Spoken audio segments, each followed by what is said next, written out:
My amplified unit, salute! Welcome to the Amped Up Podcast with BC Amplified for Thursday, July the 13th, 2023. Jey Uso needs to is what I'm hearing. Pin, defeat, and take the title from Joe Anoa'i, Roman Reigns at SummerSlam. Whoa,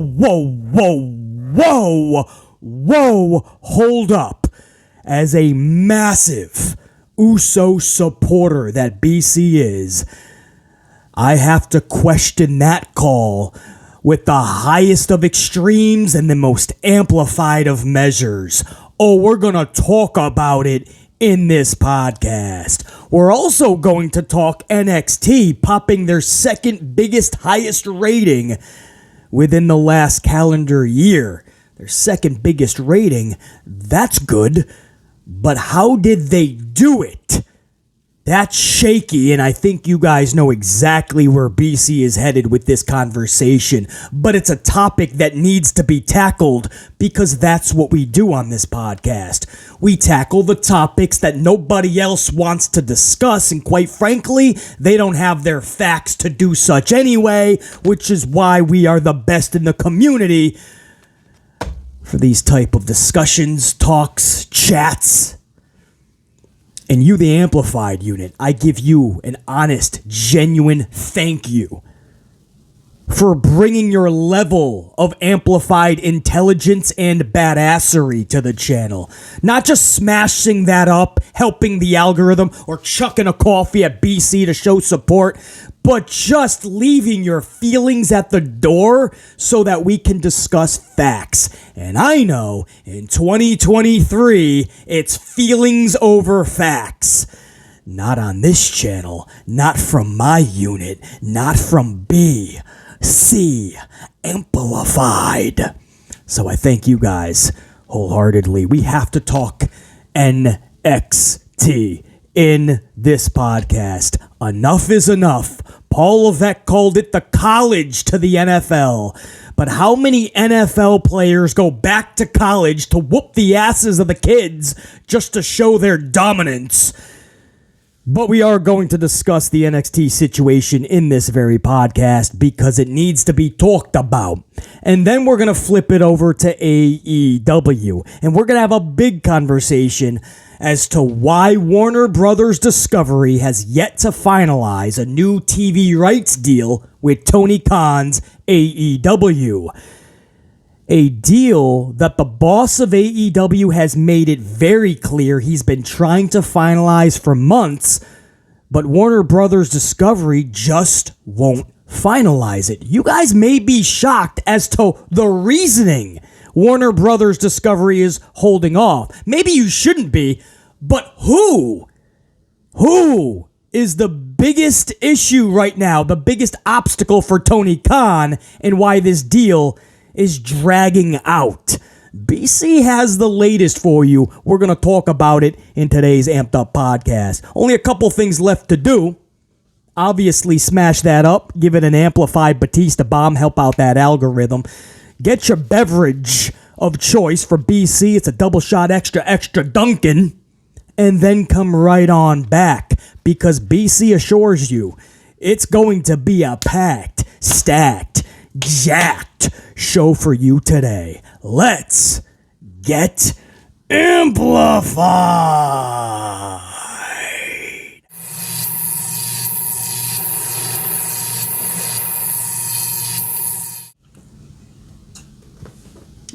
So let's start off with the Jey Uso conversation, right? This is a conversation that needs to be had.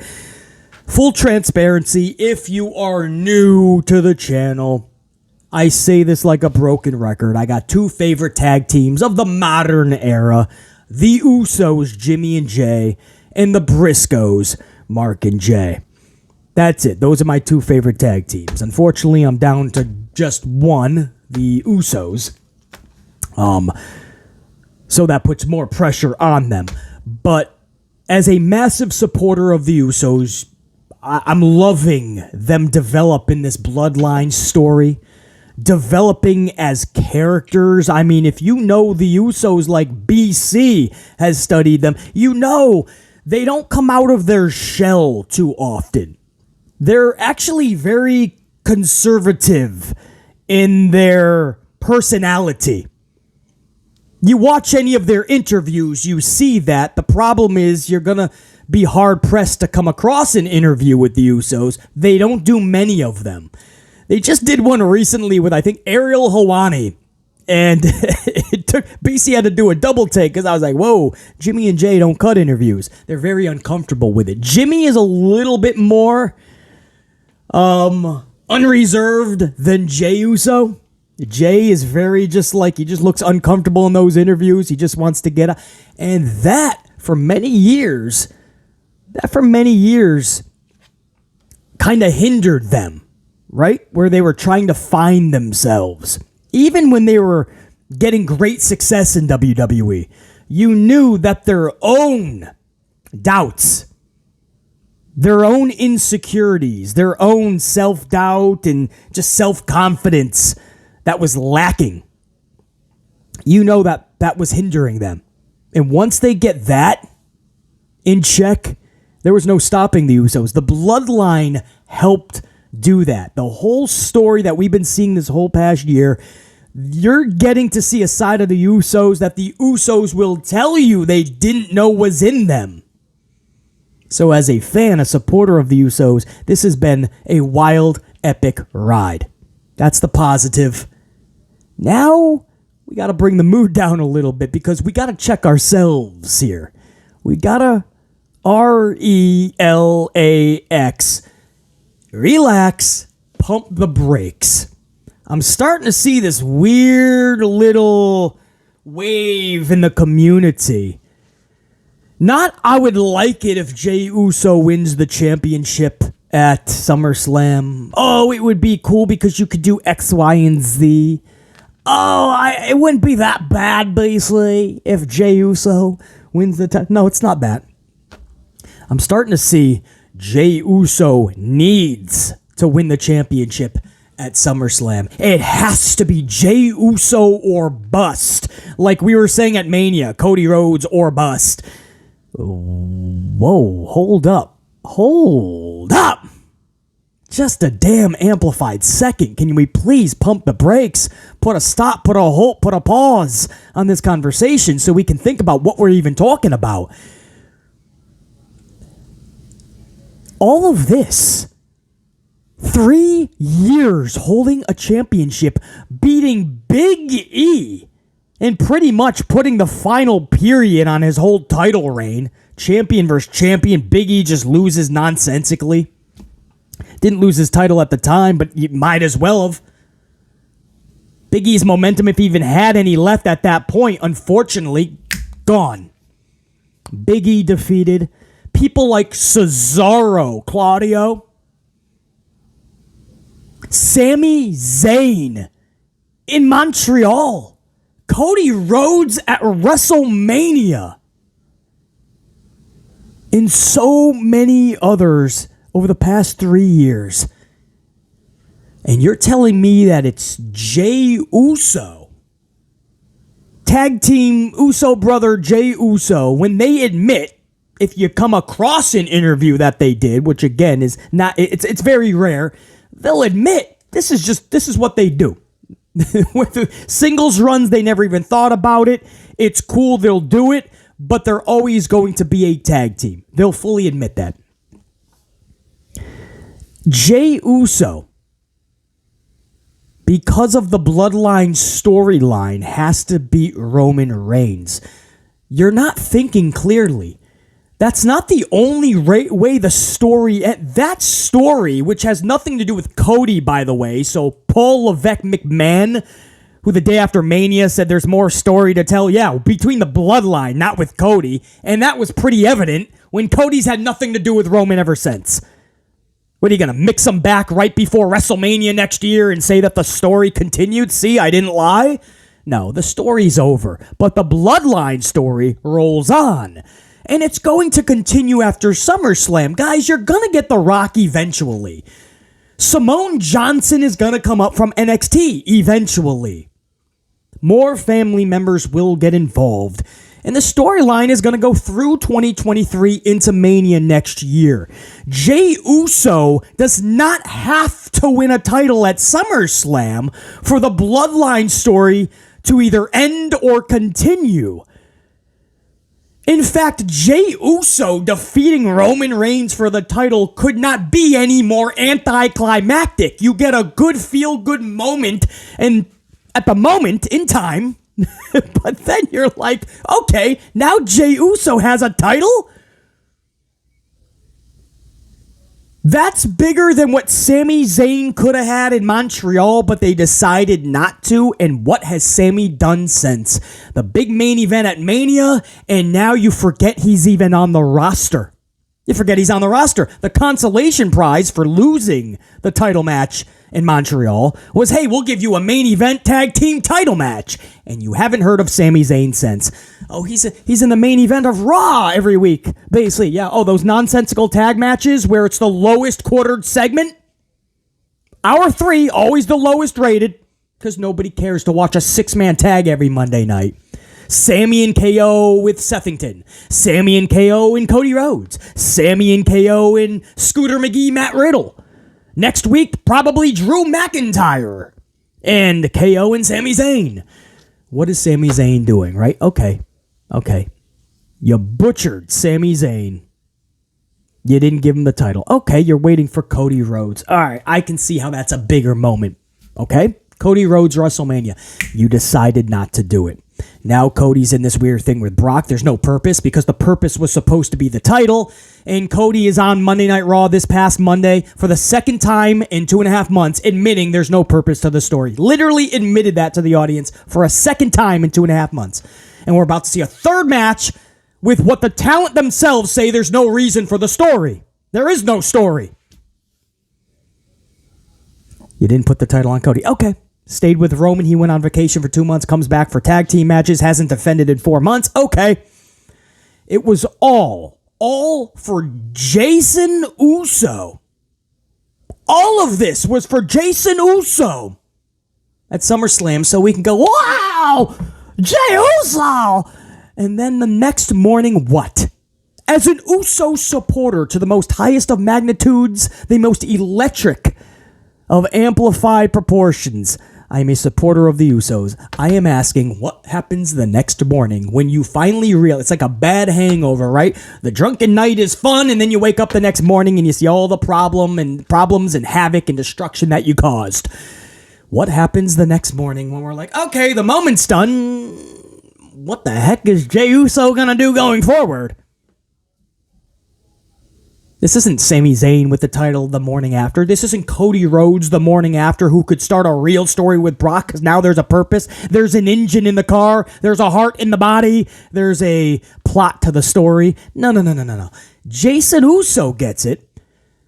And the next morning, you better keep doing the bloodline with Jey Uso all throughout the rest of it. Better. But what are you going to do? Jimmy's going to get fucking jealous. You'll get Jimmy and Jay again, which we've seen in the past, by the way. You're going to get Jay and Solo. You're going to get Jay and Roman in a rematch. And what? Do we play hot potato? Roman gets it back? Or does he keep...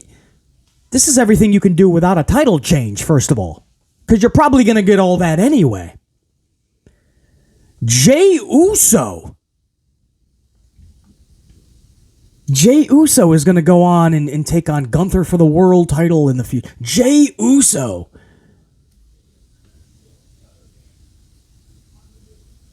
I don't know any other big heel. There is none. Sheamus is like a tweener now. He gets reaction, so now he's like a little bit more of a face. Who the fuck are the big heel? I got Gunther. Who else is there? I have no idea. Judgment Day, I get... Okay, so Finn Balor, who's just having another match with Sethington at SummerSlam that nobody cares about. Balor versus Jey Uso is going to get people... Damian Priest is going to cash in on Jey Uso. Are you guys even thinking about this, man? What do you mean he needs to win the championship at SummerSlam? All of this, 3 years, stomping on people like Big E and Claudio and Sami Zayn and Cody Rhodes, all for Jey, because you feel that's how the story has to go. The tag team Jey and Jimmy, Jey has to beat Roman. First of all, it's not going to happen. Roman just got pinned at Money in the Bank. So that tells you right there. He ain't going to pin the second time. And I know WWE is pretty damn dumb the last 10 years, especially with Paul Levesque with more power than ever before. But I really want to believe they're not that dumb. I really want to believe that they would not end SummerSlam and Roman Reigns just dropped the title after 3 years to Jason Uso. I really, really hope that's not the case. Because BC, like always, is thinking ahead. And this is why I'm right on things like Austin Theory, LA Knight, and Cody Rhodes. And people come back and they go, BC, I doubted you at first, man, but you ended up being right, man. The Cody Rhodes struggle and adversity. I was part of that bandwagon, but now I see they butchered it, BC. They butchered the struggle and adversity of Cody. It doesn't make sense. He feels average. I know. Because I'm thinking ahead. I'm not just going to live in the feel-good moment. I'm thinking ahead. It wasn't just a moment at WrestleMania for Cody to win the title. Yeah, that's going to blow the roof off the place if it had a roof. It's going to be electric. It's lightning in a bottle. But I was thinking afterwards. Everything makes sense. Roman's going away for a couple months on vacation. And then you can just do a family implosion line, which doesn't need a championship. And Cody Rhodes is going to go on to things that needs a championship. A Brock Lesnar feud. He's going to Puerto Rico. He's going to the UK. He's going all over the world. You put the title on him. Cody's sticking around. Roman's leaving. They didn't do it. Everybody slowly but surely started coming back to the channel. BC, you were right. I don't know what they're doing with Cody. I know. I'm thinking ahead. Jey Uso is a feel-good moment. Afterwards, what are you doing? You just put the you put the Universal title, whatever they're calling it these days. There's 1,000 titles. They all look the same. You're putting this title on Jason Uso, not even thinking about what it does for the future. All of this Roman shit was for Jey Uso? As a massive Uso supporter, wow, would that be anticlimactic to the most amplified of extremes. You can think any which way you want, by the way, right? Trust me, I've seen it in the community. A lot of people going, Jey, I want Jey to win the title. That's fine. I'm not shitting on that. If your thought on it, or even opinion, or you're just like, what you would like to have happen is just Jey Uso win the title, that's fine, man. It's pro wrestling. But if you think factually that needs to happen, well, now you're just lying. That's bullshit. Factually, that does not need to happen. In fact, the opposite needs to. If you're talking about if you're getting away from what you would just like to see happen, and we're talking about the business, the company, the trajectory afterwards. No, 3 years of this Roman shit and the list of people he's defeated cannot come down to Jey Uso taking the title from Roman Reigns. That's what you said fuck you to Cody Rhodes' moment at WrestleMania, Montreal, Sammy, for Jey in Detroit. Sammy in Montreal, at the peak of Sami Zayn's momentum, he was white hot, and now he's an afterthought. Cody Rhodes at WrestleMania, white hot. Still gets a good applause, but could not feel any more average the past 3 months. That's what you surpassed those big moments in time and what it could do afterwards. You passed it up for Detroit, Michigan SummerSlam. Jey Uso from the Usos. I really hope you're just keeping it to I'd like to see that happen and not it needs to happen, because that's crossing the boundary to sheer stupidity. For the 18th time in this podcast, I will say, massive Uso supporter, my favorite tag team in the business. No, Jey Uso does not need, nor should he be, defeating Roman Reigns and walking out with a damn title. No, get creative, tell a great story so that we all have a lot of fun. Jey looks uber special, as he should be. And Roman's walking out with the fucking title. No. Nobody at this point wants to see the dude drag out the title reign to beat Hulk Hogan's 1474. Of course not. But you can't tell me we waited 3 years for Jason Uso. There's no way. Wow. There's just no way. Because after your cute little moment, good luck afterwards. That's some real talk on what does not need to happen at SummerSlam. Let's switch over to, I'm going to hold off on NXT because I want to get to NXT's review and report from JR9 Gaming when we get to the Super Chat Super Thankses, man. So I'll switch over to AEW. Now, this is interesting. Some of you guys may be shocked, some may not. There's a lot of discussion on why Warner Brothers Discovery just will not announce a new TV rights deal. And that's because we're hearing it's not finalized. A deal that Tony Khan has admitted he's been trying to finalize for many months. He's got high hopes. They just can't. The talks are not going the way that Tony Khan would like. And you thought at the upfronts that a deal was going to be made. There was all these rumors, right? They got $1 billion, right? That was $1 billion deal, but it was all inclusive. So they're going to lose some on the back end, right? The pay-per-views, they're going to be all inclusive. And that still might be a thing. Warner Brothers Discovery might want them to add pay-per-views, things like that. You never know. And then cut them a big deal, but they get the rights to all the pay-per-views. They get pretty much everything. So up front, you get a good chunk of change. But in the back end, just like what's happening with WWE, you see Nick Khan talking about how they feel they were kind of shafted by the deal. That they over-delivered for Peacock, but these pay-per-views are pulling in more and more people, and they feel they should have gotten more money. This is one of those things where Tony Khan has to be careful what he says no to, because Warner Brothers Discovery might say, okay, then you can walk. So Tony Khan's in a tough position where ratings are showing us the demand for AEW product, the AEW product, it's not there. There's no real demand. So Tony Khan pretty much has to say yes at the first couple of offers. He may say no to the first one, but he's got to be very careful after that. He may have to sell the barn up front, basically. He may have to just put everything on the line, get the big chunk of change, and then for the last couple of years, in whatever this new deal is going to be, whether it's a 5, 7, they could go 7, 8 years, who knows. The last few years in this contract, Tony Khan is probably going to have to eat a lot of dirt, because he's going to know if business is good, or at least decent, Tony Khan's going to know he could have made a lot more money.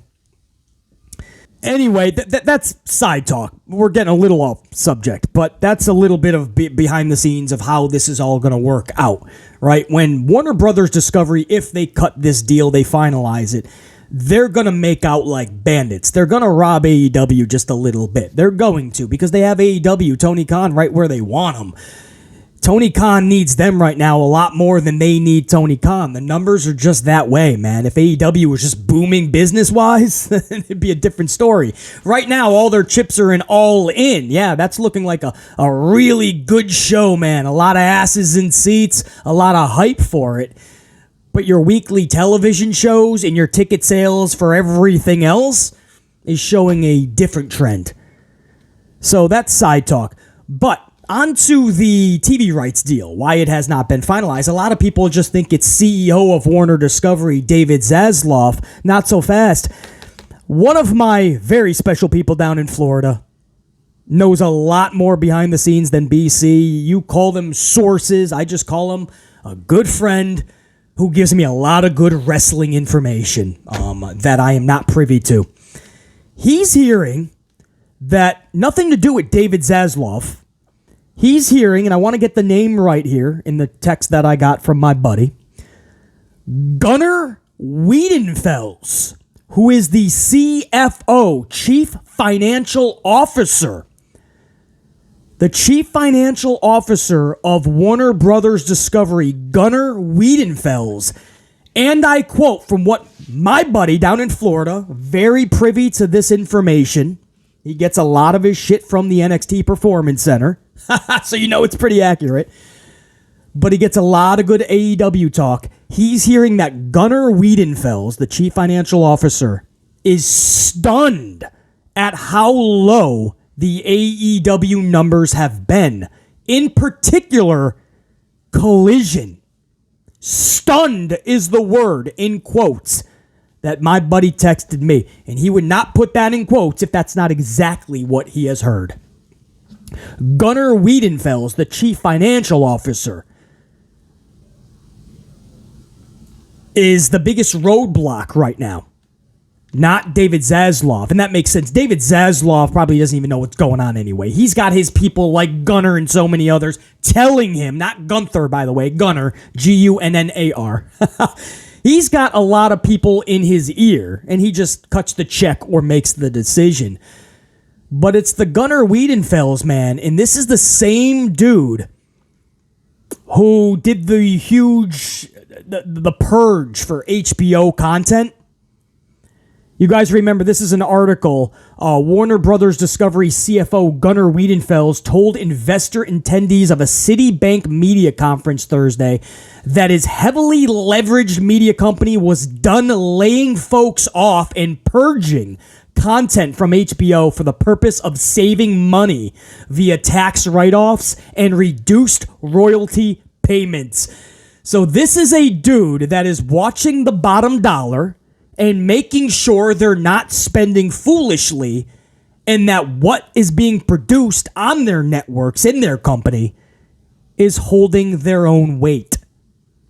You have seen this guy is ruthless in the past. Like Nick Khan for WWE, Warner Brother Discovery CFO may be just as, if not more, ruthless. But that looks to be the roadblock when you hear that he is stunned by how low the numbers are for AEW. In particular, is what was sent to me, in particular, Collision. And that makes sense because they put all the chips on the table with the Saturday night show. They really wanted a Saturday show. They knew competition would be stiff, but they pulled out any stop imaginable in order to get CM Punk, who they truly felt was one of the biggest, if not the biggest name still in pro wrestling. They really put all the chips on the table. They put it at the right time. If it's going to be on a Saturday night, they put it at the right time where it wasn't college football yet, and there's not a lot of competition yet. Even WWE's Premium Live on a Saturday was in the afternoon because it was in the UK. You could still watch Collision afterwards, and a lot of people did. Not a lot, but a good amount. They could have gotten crushed on that Saturday night. Did they pull a good number? No, nowhere near. But they could have done even worse. They positioned the debut, if it's going to be on a shitty Saturday night, they positioned it at a point with who they felt was the hottest name, CM Punk. AEW fans said that was the savior of AEW, actually, CM Punk. So they did everything they thought correctly. If they're just in line with Dynamite or Rampage's debuts, you're going to be around that million. Even on a Saturday night, maybe you go to 8 or 9 is where you're going to fall off to in a couple of months. Maybe you settle in at around 8 or 9, like a Dynamite, maybe a little less, 7 or 8. But no, in just 1 month's time, they settled between 5 and 6. You say, well, that's only 200,000 to 300,000 viewer difference, BC. That's a third of their audience. 200,000 to 300,000? Dynamite is their flagship, and they only pull 700 to 800-ish. They just pulled 850 as their high this past week. Collision has went as far down as to 450. Rampage has dipped into the 200s once and settled into 300,000 to 400,000. My point is, at this rate, you're only going to keep falling off when college football joins the fray. Boxing and UFC starts running more of their Saturday events. WWE has a Saturday night event for a PLE. And then you're going to have those nights where it's 3 or 4 of those things at once. And you think they're going to dig themselves out of 500,000 viewers? No, Collision is absolutely royally fucked. So yeah, okay, maybe you're not shocked that the chief financial officer of Warner Discovery is stunned that the numbers are so low. I think he's more stunned that they're not going up, or not significantly, or they just can't develop a pattern where fans are like, okay, this is must see. Okay, Dynamite went as low as to 750, but fans are going to start to see great stories, and we're going to slowly go to 800,000, get back to 900 plus, and finally get to 1 million consistent. Saturday night, right? Let's just settle into about 800,000 or 900,000 viewers. I know, man. If you're doing business, you're not starting another show, even if it's on a Saturday night, to dip into the 400,000 and 500,000s after 1 month when you spent all of this money promoting Tony Khan, spending all the money on the talent himself of CM Punk, when he's worth more problems and headaches and negatives than positives in that company, caused all the drama, all the toxicity. You bring him back for 400,000 to 500,000 in the ratings?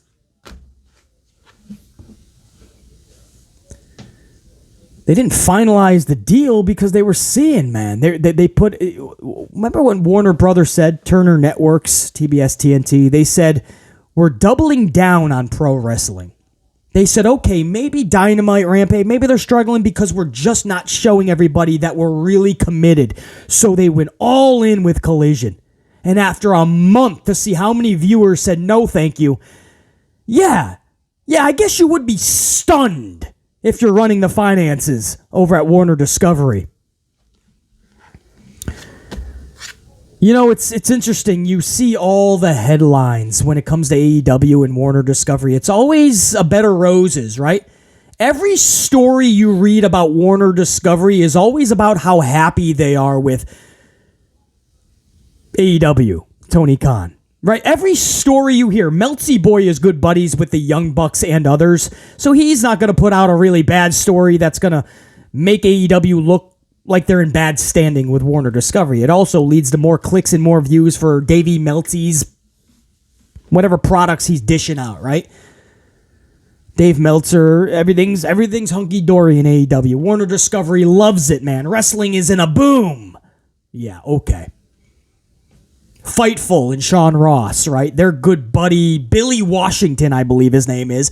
He now works for AEW. Obviously, they're not going to talk that much trash about AEW, which, aka trash, known as just facts. But we just look at it like you're trashing a company, right? No, we're not trashing anything. We're talking about facts. It's just people choose to be offended by it because they stick their tribalist flag in one of these companies. WWE, AEW, maybe Impact.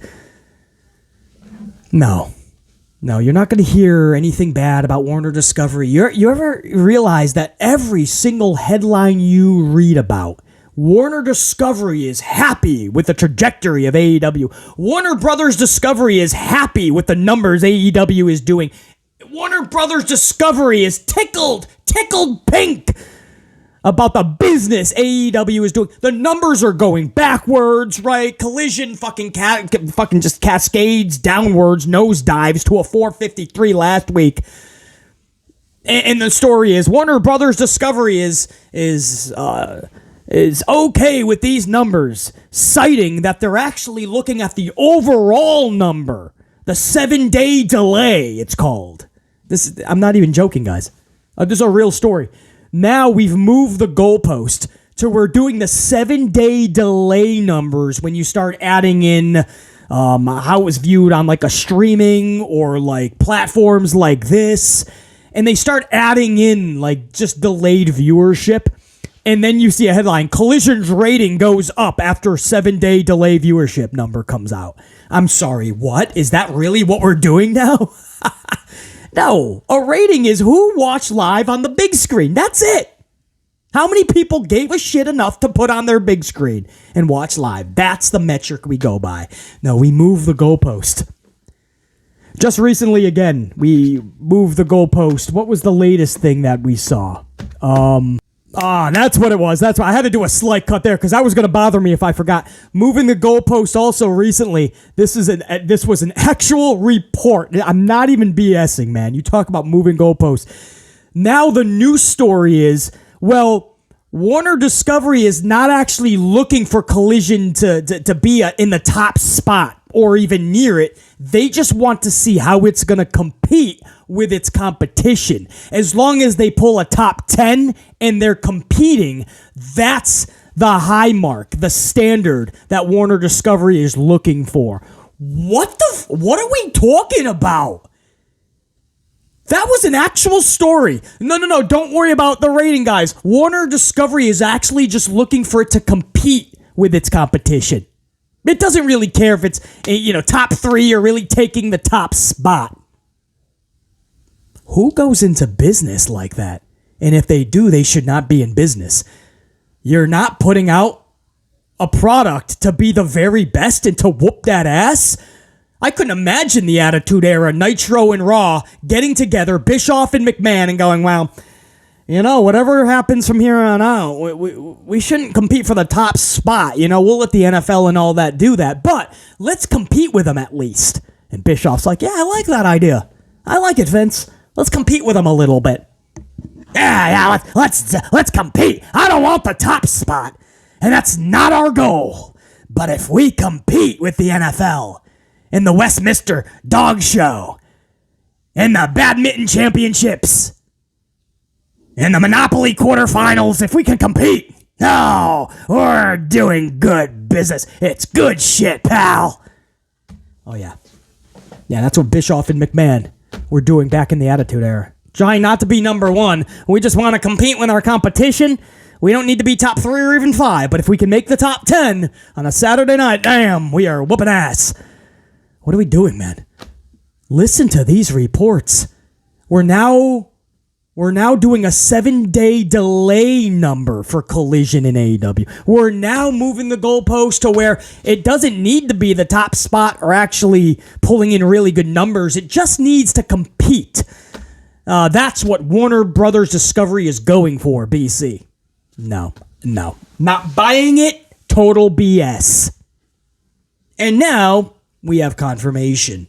The CFO of Warner Discovery, stunned by the low numbers in AEW. You finally got a true report.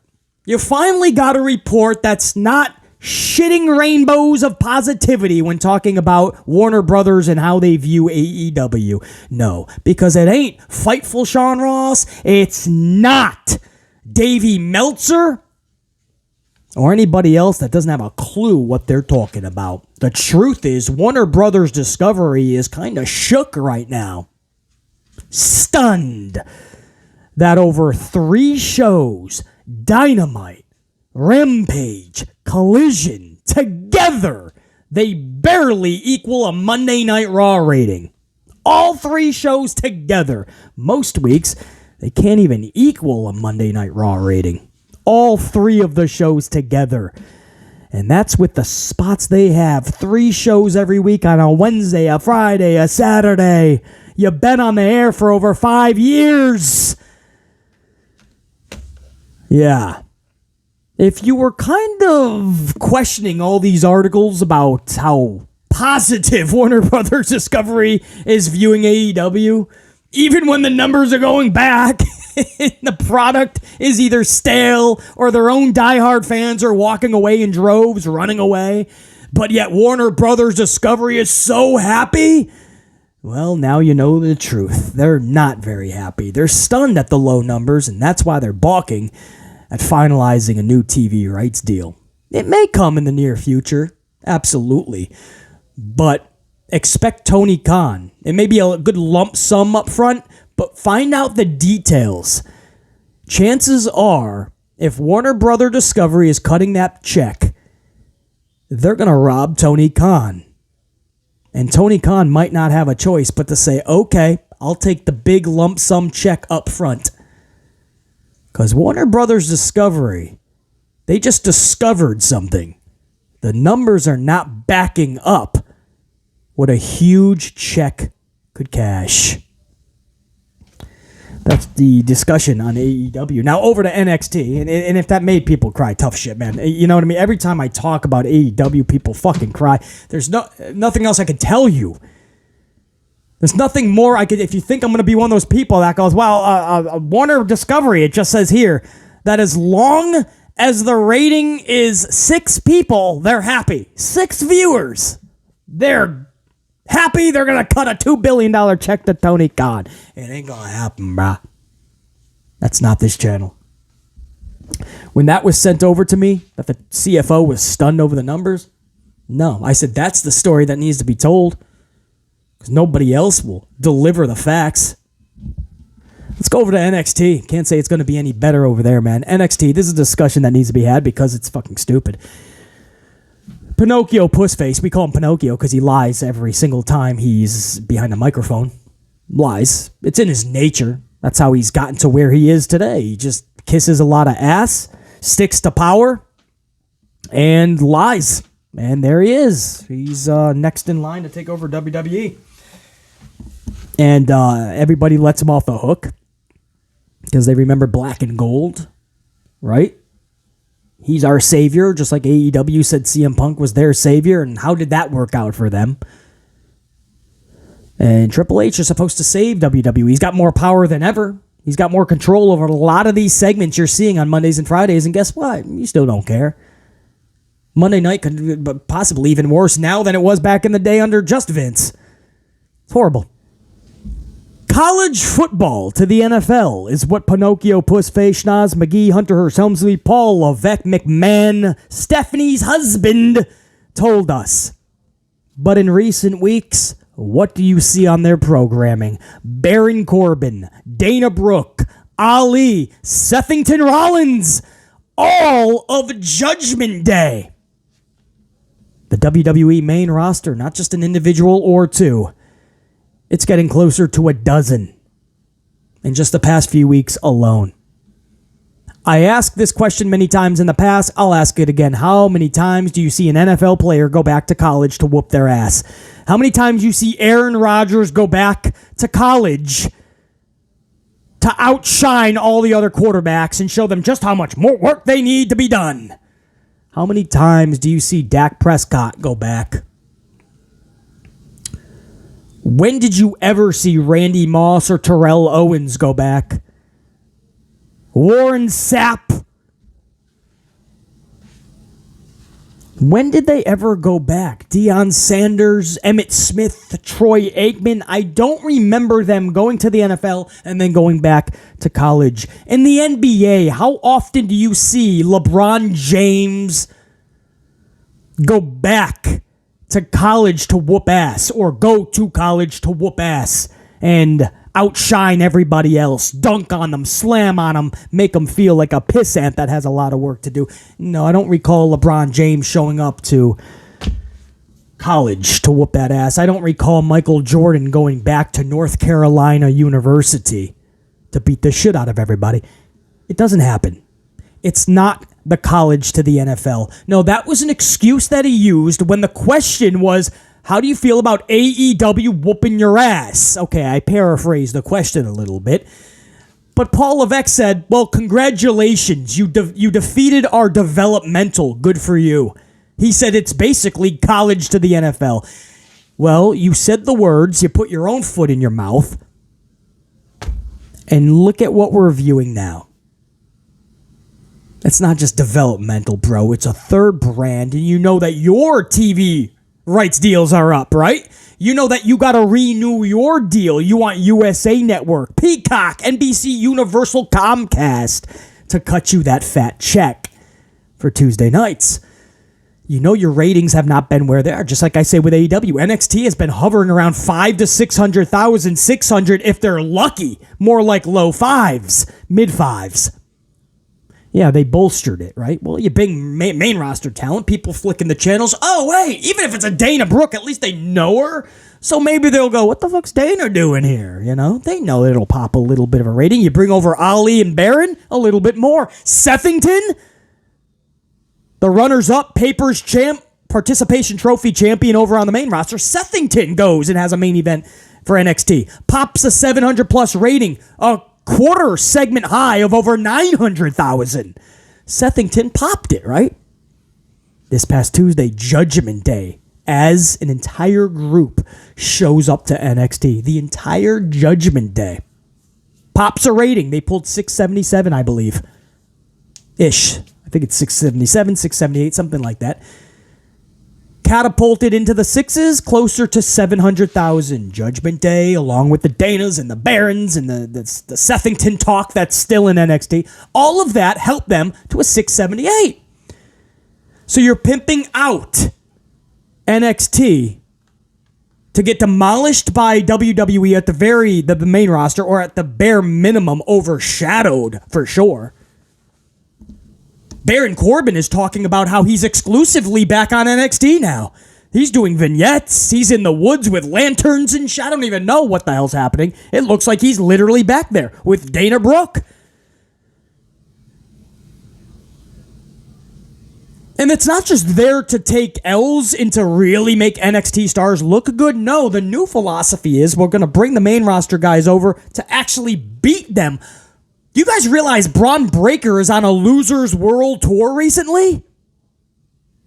Whether it's a Sethington Rollins or a Carmelo Hayes or recently Dragunov, he's just losing to everybody. Now, you may say that doesn't matter, BC. He's doing the job on his way out. Well, no. Some people should not be. The dude was booked as a beast once he turned heel. He should not be losing every match he's in, which is basically what's happening. Now he goes to the main roster, and I'm supposed to forget all these losses and forget that even though he's going to go on a tear and a run at any moment,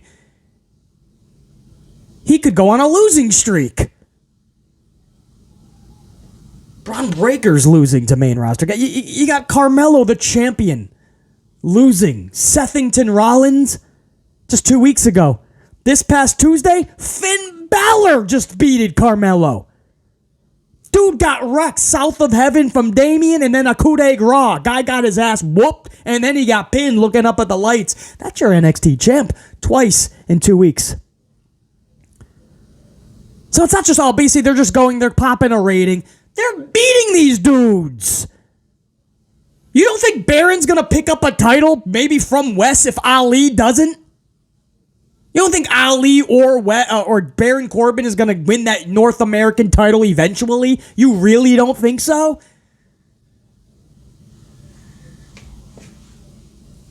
So I ain't even mad at it. It's a business thing, and it's Vince McMahon's business, and it's Nick Khan who's got to...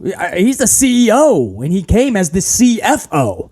And he's basically still CFO. I mean, he oversees all that as CEO. So whether he's the chief executive officer or the chief financial officer, Nick Khan has to oversee this money. They're losing viewers. They're losing money. Vince McMahon still to this day has never made a dime from NXT, by the way. So yeah, you got the new TV rights deal, just like AEW did with CM Punk and giving them another show per week, which was not needed. It's a detriment to AEW if you think about it. But they thought that was the way to go. But they put a lot of money and resources into Collision. Well, Vince McMahon, Nick Khan, Paul Levesque McMahon, Shawn Michaels, Michael Hickenbottom, they're all getting together and they're like, all right, let's do a last-ditch effort to make people view this product. Let's bring over the main roster. Let's bring in the cavalry. So that's fine. That's their business to do what they will with it. 2.0 or this version, whatever they want to do, that's their business. Okay, we don't have to like it. Most of us won't like it. That's their business. What's upsetting is now you got to come clean and finally tell everybody, your audience, what you are. The sad part is they don't even know what they are. We don't know what NXT is. And it's sad because for a long time it was a good product. My right-hand man on the channel, which we're going to go over his review of NXT, by the way. I don't do them. I can't watch the full shows. I have too much business to conduct on Tuesdays and Wednesdays. Every day of the week, but those 2 days especially, man. So JR9 Gaming, my right-hand man on the channel, and he's always in the loop with NXT, knows the ins and outs, and he's going to give you his positives and negatives. But it's sad because he's been saying for the longest, and many amplified unit members or just red team, go, my AMP unit in general. A lot of you guys have been saying how good NXT has been.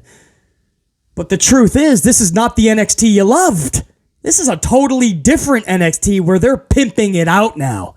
They've literally just brought in the cavalry and they flipped the NXT that you once loved upside down. It'll be interesting to see Jer9's thoughts when we get over to the Super Chat, Super Thankses, and his review. But you got to you have to identify what you are first. Know what you are as a brand and be honest about it. You're not college anymore. You're not even just developmental. You're not even half developmental. You are a full-fledged brand all about the bottom dollar. And you're willing to sacrifice the ones you're developing to get to that bottom dollar. Even if they're flat on their back looking up at the lights, as long as you pop the rating to show USA you're worth more money. That's not developmental then. You're going to end up hurting these kids a lot more than helping them.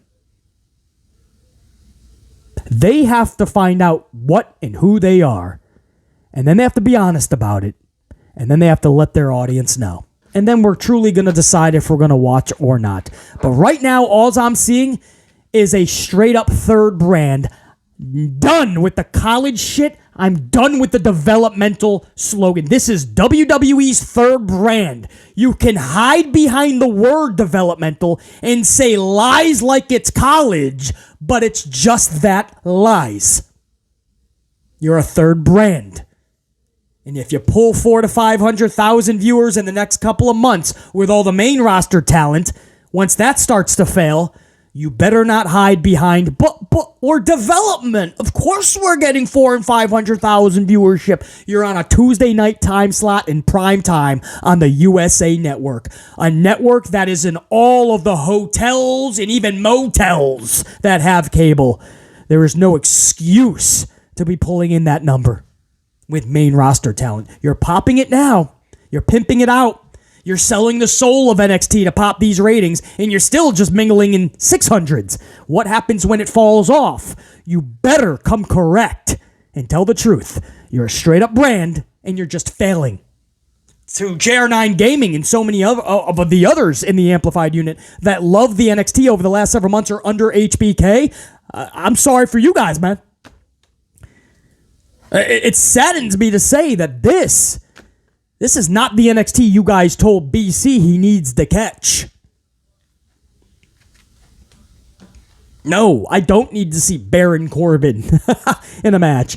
I don't care where it is. I don't need to see Dana Brooke, and I don't need to see Ali, and I don't need to see Sethington beating the NXT guys. I don't need to see the Judgment Day when I've seen them 8,614 times Monday night alone. You talk about overexposure. It's one thing if you're using them correctly, right? And then it's a good thing, man. They're getting all this TV time. BC, you always say people need TV time. But when you're using them so nonsensically, nothing they did Monday. Do you guys realize it's just Thursday morning? I don't remember anything that happened with Judgment Day on Monday. How sad is that? The only thing I remember is they were on 14 different segments. I don't remember a damn thing. I'd have to really think about it. Let's do it right now, actually. What did Rhea Ripley do? What did she was backstage with Raquel. That's what happened, because they're setting up a weird, beyond stupid title match at SummerSlam with Raquel, who has no beef or history with Rhea. Rhea walked up to Raquel on Monday and said, I told you before, stay out of my business. She didn't go back in your business, not significantly. You're just picking a fight out of nowhere because there's no story. And in just 3 weeks, that's the match you're getting with tag team smiling Raquel versus Rhea. That's the best they got. But this is a company who's parading Sethington versus Finn Balor again at SummerSlam. Yeah, that's exciting. As if we didn't see enough of that at Money in the Bank. Put a fucking cork in it. It's the second biggest event of the calendar year for the company. And we're just going to run it back because you're too lazy to do something special with Seth Rollins in that title? What did Damian Priest do Monday? With his fucking little briefcase that nobody cares about. I don't even know what Damian Priest did. I really don't. He was in the 6-man tag, I believe. With Dominic. And at the beginning, Dominic and Rhea had words with Seth Rollins and his Buffalo Wings. Okay, see, you really got to think. Monday Night Raw was a snooze fest because of segments like that. And then you put the Judgment Day on Tuesday night. For what? To pop the rating and defeat Carmelo Hayes, your champion of NXT? Was that really necessary? What is NXT? Who are they? What are they? Find out. Paul Levesque, Nick Khan, Vincent Kennedy, Shawn Michaels. Find out what it is.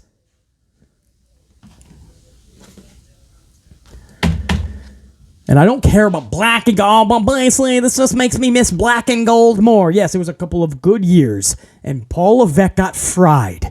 He reached his dome piece went into a wall. What happened was his right-hand men, they started to fall by the wayside, go other places, leave the... And once that happens, those are the real brains behind it. Paul Levesque was exposed for not being that smart or creative. And then he got his ass whooped by AEW. That's just the truth. Black and Gold was starting to fail before Vince McMahon's fingerprints took it over, which, by the way, it's his fucking company, and Paul Levesque was not producing the right rating. Paul Levesque was failing. If you win the lottery, you win a little bit of money and you give a brother-in-law, maybe a nephew, maybe a brother, maybe a sister, you give somebody, a family member or a good friend, a good chunk of money to start a burger joint. He likes to cook, make burgers. He's going to open up a little shack. So you gave him $500,000 to start this nice little business. That's right, $500,000. That was a good lottery win. You gave him $500,000. And you said, all right, start it up. And if you need more, because, I want you to do good, and I know it's going to be a hard process, I'll give you more as time goes, right? You give them $20,000 here, $10,000 here. And after 5 years, you're like, well, you haven't made anything. In fact, I have to keep giving you more. You literally have not turned a profit. I haven't gotten any of this back. I have to keep giving you money for rent. You're finally going to say, all right, changes need to be made. We have to close the shack up, right? You're not selling any more burgers. You tried, you failed. NXT never made a fucking dime, even in black and gold. Even with all those takeovers, they never made a dime. They broke even at best. So you see, yeah, we liked black and gold. It was an old concept. But Vince McMahon created the concept. 1 hour of television. It was superstars of wrestling. And those were where the storylines led to the pay-per-views. And we were so excited. Those 1 hour shows didn't even have banger matches. Right? Clangers and bangers. No. The superstars of wrestling under Vince McMahon was a bunch of jobber matches. But so many fun storylines were set up from those. And that we wanted. We wanted so badly we had to watch the pay-per-views to see the culminating moments and matches, man. 1 hour of television every week sets up the pay-per-view matches. That's all H did. He just did it in a more modern era. And it only lasted a few years before he was exposed. No. It was a good time frame because it was a simplistic formula. Wrestling, of course, works that way. But, Paul Levesque had the right people around him. Dusty Rhodes handed him NXT. Vince McMahon was always footing the bill. People like William Regal was the brains behind it. And Paul Levesque just got to play Papa H, and he gets all the credit for NXT Black and Gold. And then people just won't let it go. Paul Levesque ran it into the wall, not Vince or anybody else. Paul Levesque. Yeah, you could put him at the centerpiece of something special for a few years, but it was the same guy who ran it into a wall. Some people cannot stay consistent long term. Levesque couldn't. Sorry if that hurts. Not sorry. Sorry, not sorry if that hurts your feelings, man. This NXT, though, here we go with another fucking change-up, and Paul Levesque can't get a hold on it. Vince McMahon doesn't have a hold on it. Nick Khan doesn't have a hold on it. HBK doesn't have a hold on it. Nobody knows what it is. And now they just are pimping it out. They're just fucking pimping it out. They don't care who gets ruined in the process, what the product is at this point. Try to pop a rating by any means necessary so you can get the big money on the new TV rights deal, and then we'll deal with it. It's the stories I got with you guys, man, or for you guys, man. I told you it was going to be a packed, stacked, jacked podcast, man. A lot of heavy topics. They needed to be discussed. What I want to do now, let me talk to ya. I want to go over to I want to go over to the Super Thanks Super Chat JR9 Gaming's NXT review. Before I do that, have to give a big shout out over to Stegmeister 5 Spot Coffee Super Thanks from yesterday's podcast. Stegmeister, I love this. I'd pay to see Taker versus Bruce the Shark at WrestleMania. God damn it, Triple L, book that shit. If you don't know what Stegmeister is talking about, yesterday in the podcast, we talked about Undertaker giving the Undertaker stare to a shark, who we just named Bruce the Shark from, what is that, fucking Nemo or some shit? Or Jaws? I think Jaws was also Bruce, wasn't it? Who knows? I think it was Jaws first and then I don't know, man. Hi, I'm Bruce. Undertaker versus the Shark. It was a big discussion in yesterday's podcast. Check it out, man. Fun discussion. And then we got serious in the podcast because we had to. But Stegmeister, right? Undertaker versus the... Don't give him that idea, though, Stegmeister. Because I'm telling you right now, as stupid as Vinnie Mac and Paul Levesque McMahon are together, they'll have somebody go out there in a shark outfit and face the Undertaker. I'm not even kidding, bro. Stegmeister. Appreciate it. And JR9.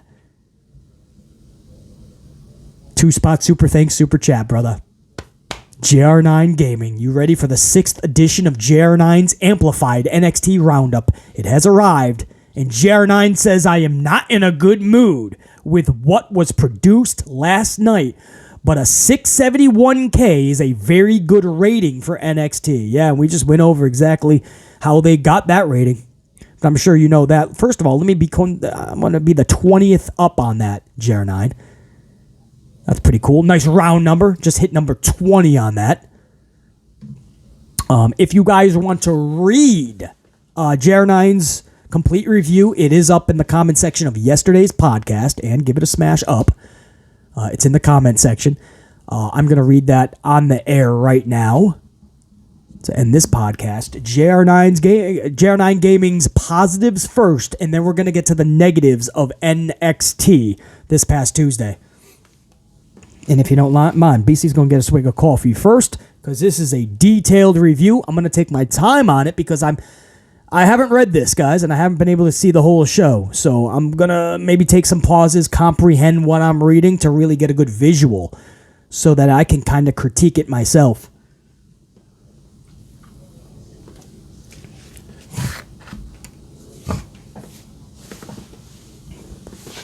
So the positives for NXT this past Tuesday: Stacks versus Joe Coffey. We got Joe Coffey was a good match with Stacks winning and therefore freeing Tony D and earning a tag title shot. During the match, Tony phoned into commentary from prison. Yeah, I love it. Oh man, that would have been so cool to see, which was a fantastic touch. Another week of Tony D's story carrying the show. Oh, come on, bro. That's creative. I get my one phone call and he calls into the show. I gotta catch that somehow. To a lot of you guys, that may seem very minuscule. That's fucking epic. What'd you call it, JR9? A fantastic touch. That's exactly as I'll put it, man. That is such a great, detailed, fantastic touch. I love it. Breakker versus Dragunov was a very good match. Really physical. Dragunov becoming the number one contender was the correct call, as doing Breakker versus Mello again wouldn't have worked. It also was Braun's best match this year. He was on his A game throughout, delivering one of his best and most brutal spears ever. Dragunov was fantastic as well. Honestly, have him in my top 3 talents today. Makes everything really believable, and his in-ring psychology and selling is top tier. I'm hoping he beats Mello for the title. Could do way more with him. I agree with you on that, and I agree that was the only call they could have made. My problem is having Breakker in that match period, JR9. I'm just against it. He's been losing too much. You can't lose that much luster before you go. The whole thing was he's a beast about to go to the main roster because he's a beast. NXT can't even handle this dude anymore. That was the story you tell. It's pretty simple. But to lose every match, it seems, on your way out, man, there's doing the deed, there's doing a job on your way out, there's passing torches, there's all these wrestling terminologies. This is a little bit beyond that, and it's a little bit more in the negative for BC. But yeah, since the call was made, I agree, Jer9. Dragunov was the choice, and Dragunov, man, did he impress me. Ever since what I saw with the Dijak, I said, that's a dude that can carry the whole fucking company. Well, okay, brand, maybe the company. I don't know, man. He'd be fun on the main roster. I wonder how high his ceiling is when he goes to the main roster. You know, a guy like Dragunov, what is the ceiling? Could he take over the company, or is there a ceiling? Or does he bust through it? But he definitely, what I saw with him and Dijak, man, he could put that brand on his back. However, there were a few negatives as well with this match. It was placed in the middle of the show. Oh, I did not know that. Not even the main event, which makes zero sense for a world title #1 contenders match. And instead, a pointless Judgment Day versus Mello and Trick Williams got that slot. That's exactly why it wasn't on the end. Judgment Day, you know they were going for that rating, man. They're trying to pop the rating. And they probably knew Braun Breaker doing the job again, man. That's not going to sit well, so they probably didn't want to end the show with that anyway. Plus, if Breaker does stick around in NXT, as we still have no confirmation if that was his last match, then I wouldn't have done the match regardless of how good it was. I would have just done something creative to get Dragunov versus Mello without having Braun take a third loss in a row. As I always say in these JR9 NXT reviews, I should just keep reading, but I can't help myself. I read one little paragraph, and then I got to give you my thoughts on it. But JR9 just said everything I said beforehand. I completely agree, brother. Completely. I just would not have done it. And you said the key words, JR9. If Breaker does stick around in NXT, which we have no confirmation that was his last match, that's the thing. For months now, we've been thinking he was moving over. And then he loses. And then we think, okay, that was the job, passing the torch, did the job, keeping NXT good, in good standing, right? And he's going to move on. So he did the job. And then he loses again. And you're like, all right, now he's going, right? Maybe the draft. Maybe after Mania. Maybe he'll show up for Money in the Bank somehow. And it's just, nope, he's going to be in another match in NXT. He's going to lose again, and then we're going to keep playing this game. That's got to be it. There's nobody else. You can't lose to Sethington or a fucking a Baron, or who the fuck he lose? Not Baron. Who was it? Was it Sethington? Twice, I think, Carmelo, wasn't it? I don't know. No. Dragunov, Carmelo, and Sethington. There's your three. I'm trying to forget it, see? No way he should be losing nonstop, and then we're still talking about him staying in NXT. I'm getting amplified, because I don't think that's the way somebody like Braun should be leaving NXT on a losing streak. I agree wholeheartedly there. JR9. Now, for the other negatives, says JR9 Gaming. Cora Jade beat Kalani Jordan, but after the match got beat up by Dana Brooke. NXT is wasting Cora in this pointless Dana feud that nobody is interested in. And you touched it. You nailed that nail right on its head, man. Even if Cora ends up defeating Dana Brooke when it's all said and done, who's going to remember this? Who's going to care about it? Thea Hale seems to be getting another title shot at Great American Bash. No shade to Thea, but that is not a pay-per-view quality match. Not at all, bro. Absolutely agree. Tiffany should be having more high-profile stories, especially for pay-per-views. Wow. Oh, what they're thinking. They have such a good women's roster, man. It's like they're going back a little bit. Backwards. Melo losing and taking the pin to Balor again was pathetic. HBK and Triple H need to realize having Finn beat the champ on Raw and his own show makes him look horrendous, while also making the entire NXT brand look like an embarrassment beyond lower than second tier for sure. JR9. First time a champ has been pinned on NXT TV this year, and it's in a nonsensical tag match to a main roster talent. Unacceptable. You know, when you put it like that, it's even more infuriating, right? It's like one thing to go to Raw and, okay, you lost to the world champ, no harm, no foul, he got a good rub. And then you have the dude get beat in his own house. And just I heard it was a south of heaven first, then a coup de grace. The guy just got annihilated and then looked up at the lights. Also, Dom is facing West for the North American title next week. Another awful decision. Wait a second. Dom is facing West. I thought Ali is going for it. Wait a second. I'm so sick of main roster stars taking so many NXT TV slots each week. Plus the Judgment Day are on TV way too much for how boring they are. One of the most channel-changing acts in wrestling right now.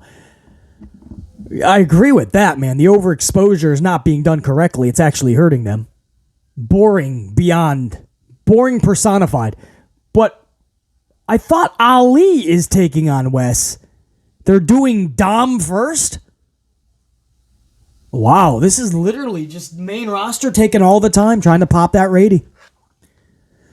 JC got no TV time. And no mention either, even though I know she was at the show as she was taking photos and videos with the fans on a merch trailer outside the arena that had only her new t-shirts on display before the show started. No JC Jane at all. Well, because you got to fit Dana Brooke. JR9, you got to find TV time. It's developmental, JR9. So instead of developing JC, you got to put Dana Brooke in that slot. They really could have done something fun at that trailer, like she is selling t-shirts to fans. Valkyria crashes it. They have a massive brawl all around the outside of the arena with JC eventually standing tall through heel tactics. That type of segment would have progressed the story and took the show away from the ring, which is always a good thing. That's just my creativity. It's mine as well, bro. I always say that. That's a perfect opportunity to do such. You just saying that, BC, just started to get real creative of what I could have done in the parking lot, what I could have done at that trailer. But instead of any of that, WWE showed their creative incompetence by not finding a way to get JC on the show, especially when she needs to rebound from the recent losses. And we just went over the numbers on that. You gave some great numbers. BC even gave you some numbers on JC. And now they're just like, now we'll just keep you off TV. You did the deed, you took the losses, you grabbed those L's, and now we just don't have anything for you. And I know that's one of your favorites, bruh.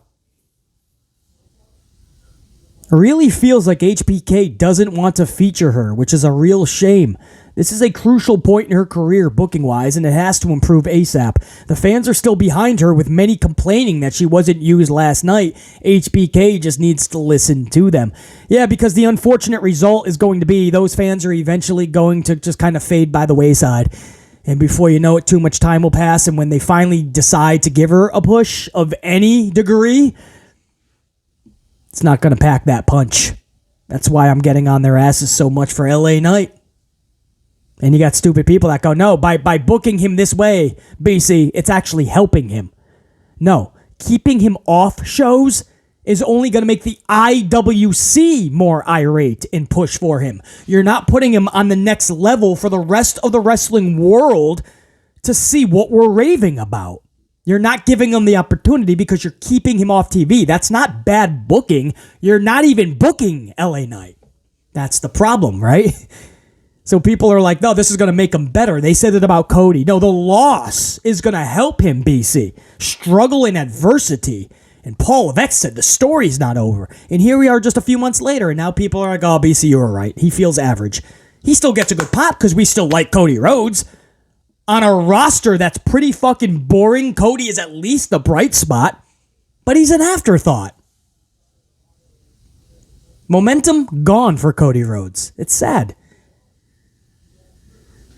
You know, these people that go, oh, the booking them to lose and booking them to look like they're getting shafted by the company. That's going to make them, that's going to give them a better reaction. That's going to make them even more hot. No. if that's going to work, you got to do that pristinely. You can't just keep them off the show.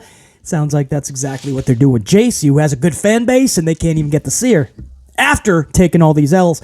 Overall, the worst NXT of the 6 weeks I've done these reports. HBK has to get his act together as NXT is falling apart right now and decreasing in quality at a rapid rate. It's so interesting you ended it like that, because when I say I did not read a word of this, guys, I did not read a word of it. I saw it pop up because it's under the Super Chat Super Thanks, so it gets illuminated as a column. All the Super Thanks comments get illuminated, so yeah, I absolutely check those. And I know that that's how the reviews come in for JR9's NXT report. So I saw it come in, and I made it a point not to see a damn word. And he ended it, I'll say this again, JR9 ended this whole review with overall the worst NXT of the 6 weeks that I've done these reports. HBK has to get his act together as NXT is falling apart right now and decreasing in quality at a rapid rate. Isn't it interesting how I just went through a whole rant about how NXT is falling, fading fast from any identity in which it was claimed to have? And here JR9 is saying the same damn thing. And JR9 has raved about this show. It was JR9 and a lot of Amplified Unit members that said, BC, a lot of good shit's happening. You got to tune in. And I made it a point several times over the last several months to actually check NXT out, and I was entertained. A couple of times I got to do a live stream. But this, from what I'm reading and hearing about, and even things that I'm seeing here and there, this ain't good, man. This ain't good at all. JR9 Gaming, I appreciate you big time, brother. Fantastic breakdown, and I appreciate it. You did it so good there. I could truly break it down as I'm reading it, man, and really think about it, comprehend it. So I appreciate you, bro. Unit, that's what I got for you now. Kept you here long enough. Until next time, and there will be a next time.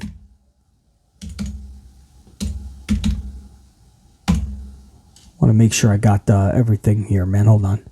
Yeah, I was going to start another... Oh, no. That one I got to wait on. That's going to be another 20 minutes. I kept you here long enough. All right, until next time, and there will be a next time. Top guy, I'm out. BC, saying check you. Peace!